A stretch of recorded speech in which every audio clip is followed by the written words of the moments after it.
10 manfaat di balik rokok bagi kesehatan.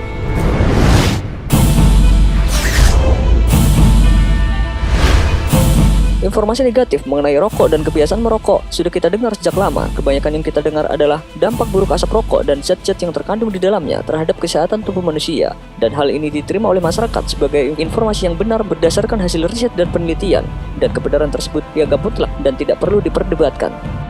Tapi tidak demikian halnya dengan para peneliti atau ilmuwan. Mereka terus mengadakan penelitian seputar dampak rokok dan merokok bagi kesehatan dengan berangkat dari dasar pemikiran yang netral. Mereka mencoba menggali adakah zat-zat yang terdapat di dalam sebatang rokok untuk kesehatan manusia yang selama ini sudah diberi stigma negatif secara luas.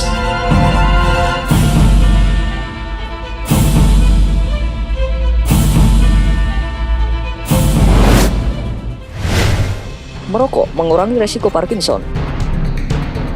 Banyak bukti yang menunjukkan bahwa rokok melawan penyakit Parkinson. Sebuah penelitian terbaru menambah kuat bukti sebelumnya yang melaporkan bahwa rokok dapat mengurangi manusia dari penyakit Parkinson. Secara khusus, penelitian baru tersebut menunjukkan hubungan temporal antara kebiasaan merokok dan berkurangnya resiko penyakit Parkinson. Artinya, efek perlindungan terhadap Parkinson berkurang setelah perokok menghentikan kebiasaan merokoknya. Studi lain mengenai pengaruh positif merokok terhadap Parkinson disease adalah sebuah penelitian terhadap 113 pasangan kembar laki-laki. Tim peneliti yang dipimpin Dr. Tyler terus melihat perbedaan yang signifikan ketika dosis dihitung sampai 10 atau 20 tahun sebelum diagnosis. Mereka menyimpulkan bahwa temuan ini menyangkal pernyataan bahwa orang merokok cenderung memiliki Parkinson disease. Masih banyak penelitian yang lainnya mengenai kebiasaan merokok yang berguna melawan Parkinson. Merokok lebih kuat dan cepat sembuh dari serangan jantung dan stroke. Penelitian besar menunjukkan manfaat lain merokok, yakni terhadap restenosis atau penyempitan pembuluh darah yang menyebabkan aliran darah menjadi terbatas, seperti pembuluh darah ke jantung atau ke otak. Merokok memiliki kesempatan yang lebih baik untuk bertahan hidup dan penyembuhan yang lebih cepat. Penelitian lain menyebutkan karbon monoksida dapat mengurangi serangan jantung dan stroke. Karbon monoksida merupakan produk sampingan dari asap tembakau. Sebuah laporan menunjukkan tingkat sangat rendah dari karbon monoksida dapat membantu para korban serangan jantung dan stroke. Karbon monoksida menghambat pembekuan darah sehingga melarutkan gumpalan berbahaya di pembuluh arteri. Para peneliti memfokuskan pada kemiripan yang dekat antara karbon monoksida dengan oksida nitrat yang menjaga pembuluh darah tetap melebar dan mencegah penumpukan sel darah putih. Baru-baru ini, oksida nitrat telah digantikan statusnya dari polutan udara biasa menjadi penghubung fisiologis terpenting kedua secara internal. Oleh karena itu, tidak akan mengherankan kalau karbon monoksida secara paradoks dapat menyelamatkan paru-paru dari cedera akibat penyumbatan pembuluh darah ke jantung. Merokok mengurangi risiko penyakit susut gusi yang parah. Dulu disebutkan bahwa tembakau adalah akar semua permasalahan penyakit gigi dan mulut. Padahal, sebuah studi menunjukkan bahwa sebenarnya perokok beresiko lebih rendah terhadap penyakit gusi. Merokok mencegah asma dan penyakit karena alergi lainnya.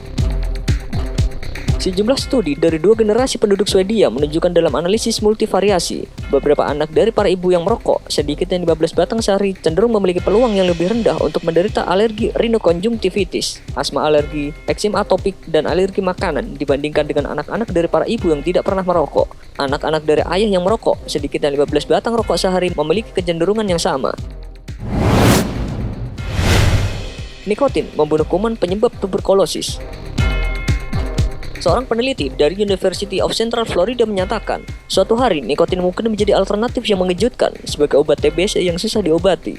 Ditambah lagi, pernyataan dari Saleh Nasir, seorang profesor mikrobiologi dan biologi molekuler di UFC. Senyawa ini menghentikan pertumbuhan kuman TBC dalam sebuah tes laboratorium, bahkan bila digunakan dalam jumlah kecil saja. Kebanyakan ilmuwan setuju bahwa nikotin adalah zat yang menyebabkan orang menjadi kecanduan rokok. Merokok mencegah kanker kulit yang langka. Seorang peneliti pada National Cancer Institute berpendapat bahwa merokok dapat mencegah pengembangan kanker kulit yang menimpa terutama orang tua di Mediterania, di wilayah Italia Selatan, Yunani, dan Israel. Bukan berarti merokok disarankan untuk populasi itu. Namun, yang penting adalah merokok tembakau dapat membantu untuk mencegah kanker yang langka bentuk. Dan ini adalah sebuah pengakuan dari peneliti di National Cancer Institute bahwa ada manfaat dari rokok. Merokok mengurangi risiko terkena kanker payudara.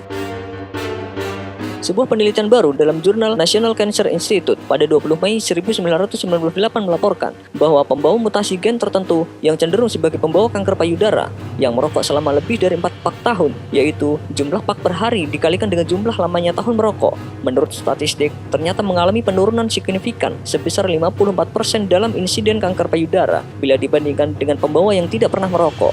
Salah satu kekuatan dari penelitian ini adalah penurunan insiden melebihi ambang 50%. Nitrat oksida dalam nikotin mengurangi radang usus besar. Nikotin mengurangi aktivitas otot melingkar, terutama melalui pelepasan nitrat oksida dalam kasus ulcerative colitis atau radang usus. Temuan ini dapat menjelaskan beberapa terapi manfaat dari nikotin dan merokok terhadap ulcerative colitis dan dapat menjelaskan mengenai disfungsi penggerak kolon pada penyakit aktif. Efek transdermal nikotin pada kinerja kognitif penderita Down syndrome. Sebuah penelitian mengenai pengaruh rangsangan nikotin agonis dengan 5 mg jaringan kulit implan dibandingkan dengan placebo atau obat kontrol pada kinerja kognitif pada 5 orang dewasa dengan gangguan. Perbaikan kemungkinan berhubungan dengan perhatian dan pengolahan informasi yang terlihat pada pasien Down syndrome dibandingkan dengan kontrol kesehatannya.